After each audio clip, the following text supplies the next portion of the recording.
চট্টগ্রাম ১১ আসনে ১১ দফার প্রথম দফা পতেঙ্গায় হাসপাতাল নির্মাণ করার ধারাবাহিকতায় প্রস্তাবিত সরকারি হাসপাতালের জন্য জমি পরিদর্শন করলেন অর্থ ও পরিকল্পনা মন্ত্রী আমির খসরু মাহমুদ চৌধুরী।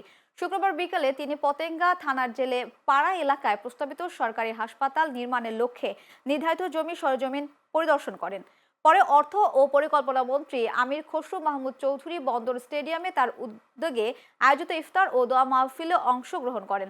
মন্ত্রী বলেন, বনৌঝা উল্কার আবাদ অঞ্চল ২ এর পশ্চিম পার্শ্বে অবস্থিত মেরিন ড্রাইভ সংলগ্ন মুসলিমাবাদ এলাকায় বাংলাদেশ নৌবাহিনীর অধিগ্রহণকৃত জমি পরিদর্শন করা হয়েছে। তিনি আশা করছেন খুব শীঘ্রই হাসপাতাল নির্মাণের কাজ শুরু করা হবে এবং নতুন কর্মসংস্থান সৃষ্টি হবে এর মধ্য দিয়ে। এ সময় উপস্থিত ছিলেন চট্টগ্রাম নৌ অঞ্চল commander rear admiral Mohammad Moinul Hasan, mayor doctor Shahadat Hossain, Abu Sufian MP, নগর বিএনপির সাবেক সাধারণ সম্পাদক আবুল হাশেম বক্কর ও যুগ্ম আহ্বায়ক সফররাজ কাদের রাসেল সহ অন্যান্যরা।